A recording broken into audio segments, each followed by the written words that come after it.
All right, welcome back to another Monster Movie Every Day for October 2022. For October 30th, we have Creature Walks Among Us from 1956 from this set. Also from the 30 movie set on Blu ray. So the Blu ray of this looked really good. It had a lot of detail and looked a lot better than Revenge of the Creature. All right, so it's fun to see in these old monster movies things that I think obviously inspired new monster movies. So they have this basically a sonar thing, but it totally reminds me of in Aliens how they have the little um, proximity detector for the aliens. Look at this. And rock lobster, unmistakable. So the doctor's explaining it to all these guys right now in a totally peaceful situation about how they're going to need it when they're looking for the monster, and you know that it's going to come in handy and totally freak people out later. Science lesson. So apparently this guy's wife is just like a total poacher. Shark, got two of them. So this guy totally takes the gun away from his wife and he's like, "You just have to watch this time around." She's all bummed out. Bueno. Okay, so this guy, he got attacked by the creature and he also stabbed the creature and he's going to tell his story to these other guys. But the funny thing is that he has a perfect accent and pronunciation, but he's like faking being ESL. So I don't know if I can capture any of it right here. When did the creature attack you? How? When? I am an Everglades to shoot alligators to get skins. I sell Senor Grant who buys for men who make belts and shoes and city. So this part was a little hard to listen to just because his voice, his accent is perfect and pronunciation, but then he's just like skipping words to make him sound like exotic and ESL. I thought it was pretty silly.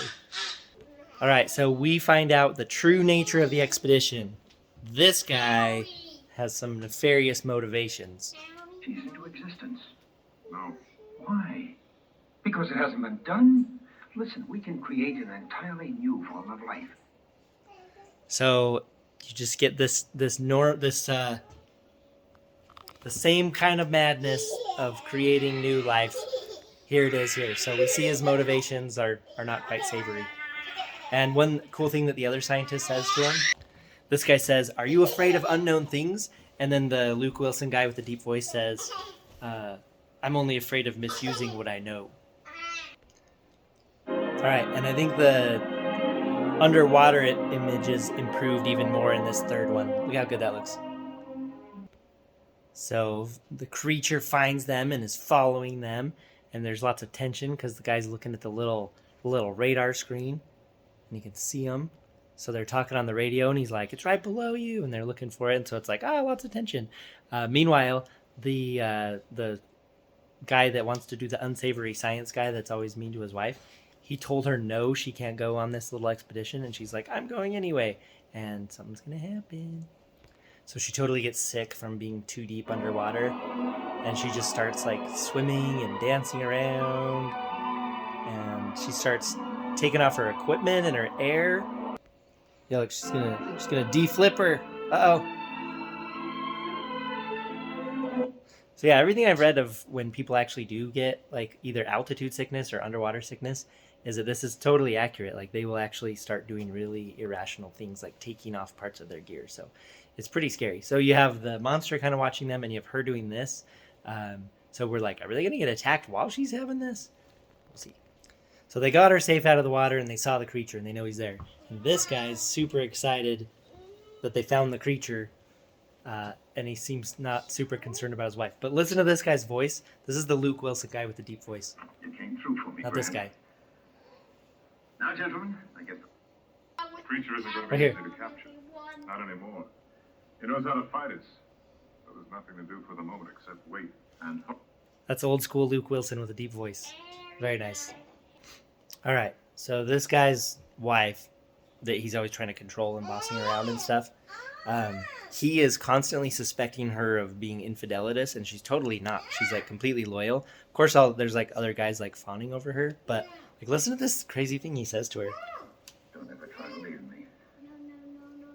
Don't ever try to make a fool of me. He just like threatens her. He's like, "Don't ever try and leave me. Don't ever try and make a fool of me." just in case you didn't hear it. Okay, look at this thing. Yeah, that's a monster. That's cool and neat. But what I really want to show you is this. He's following This little accessory right there. Look at that. Isn't that great?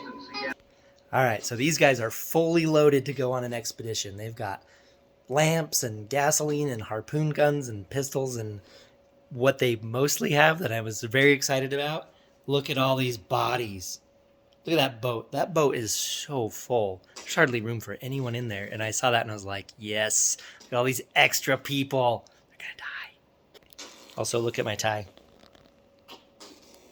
Okay, this is my favorite shot in the whole movie. It's kind of hard to see with the brightness behind the TV, but look at this.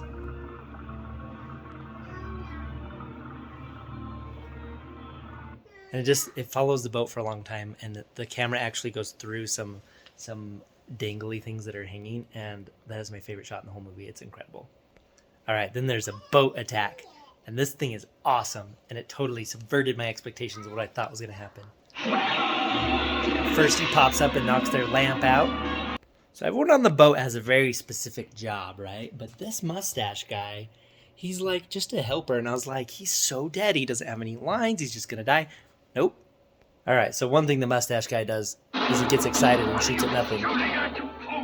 Okay, so he just popped up on the boat here, and we get a thing that I've been wanting to see the whole time in this whole series across all the movies, and that is somebody do a rapid harpoon gun reload and shoot again.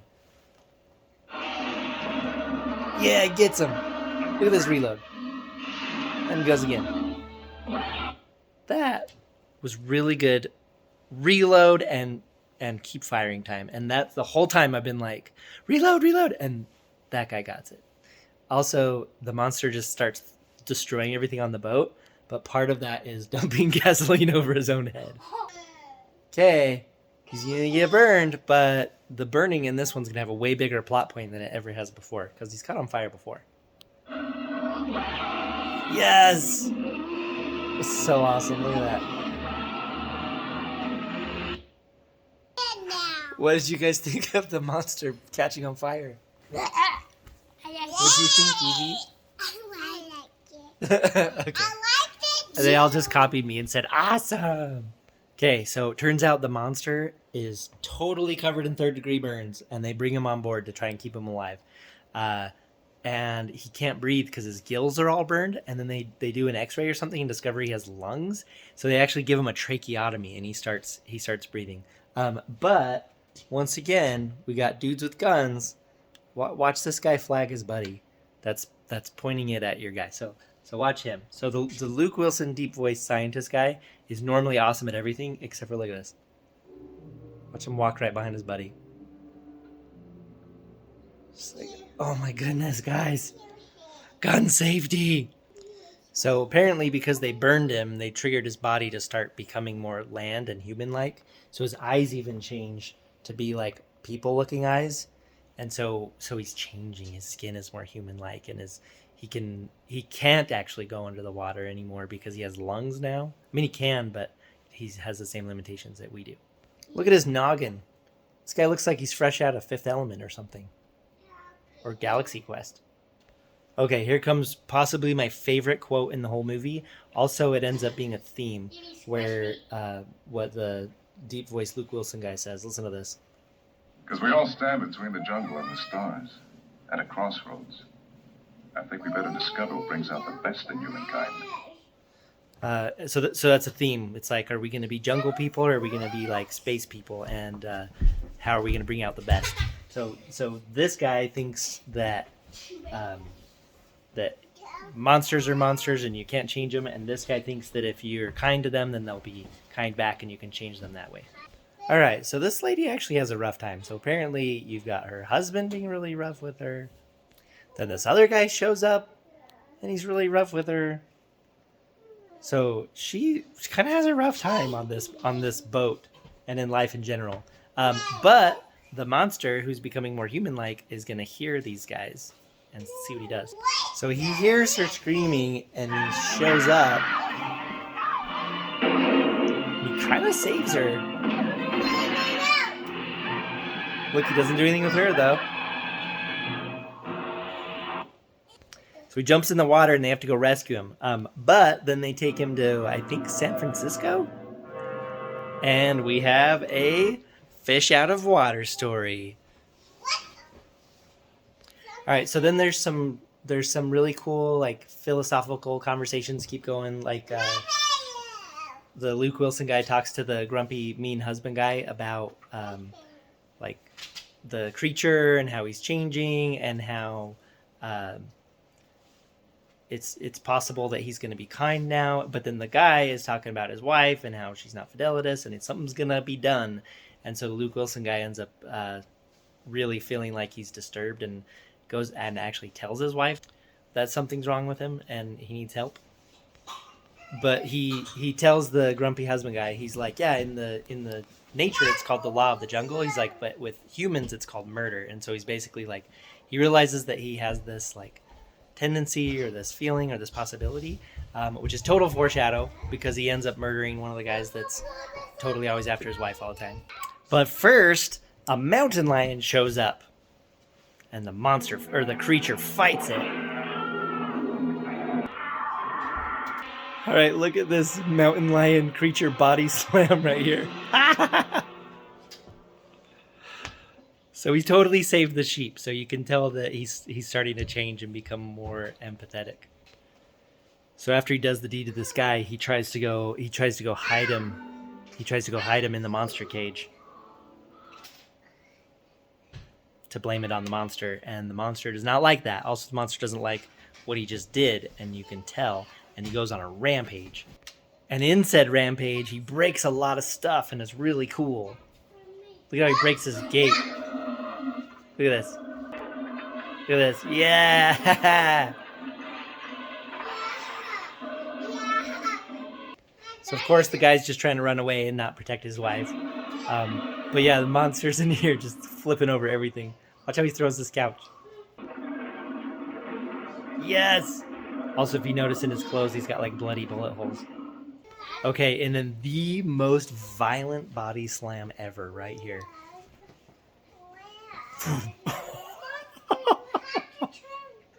Oh my gosh. Okay, but real quick, going back in time, before he goes outside, he totally leaves his wife. And look at this guy. The monster didn't attack those guys because those guys showed kindness to him, and then he goes after the murderer. So you could tell he's learning. All right, so this guy who's been super professional and hands-off the entire time, but he's been like chivalrous and courteous and cordial and kind and professional with her. So she's a widow now, and she's been going around shaking all the doctor's hands and telling them thanks. And she shakes his hand and asks if she'll ever see him again. And watch this. Yes, of course. Oh, snap. So I actually really like that they don't show like them leaving together or something. They just show that they were very, very professional the whole time, but that there's possibly something there for the future. And I was like, okay, I like that. And then you've got the monster here with all these bloody holes from getting shot so many times, going out to sea, and it ends. And it's an awesome ending. Okay, so this has been your October 30th movie for Monster Movie Every Day for October 2022. And I really liked it. The Creature Walks Among Us from 1956. I really liked it. And I'd say it's in the top part of the ones I liked. Probably towards the bottom of the top ones that I liked, if that makes sense. Very good. Really, really good movie. And the Blu-ray was pretty good looking. A lot better looking than Revenge of the Creature. So for October 31st, Halloween, we have the Spanish language version of 1931 Dracula, which isn't just Spanish over the same movie. They actually refilmed the movie with a Spanish cast. So I'm really excited for that one. So that is October 31st. And this is all 30 of the movies on this box set. All right, so this is number 30 today. You can see there on the bottom, The Creature Walks Among Us. And number 31 is that Spanish one. So stay tuned. Let me know what you think. And thanks for watching. Okay, bye.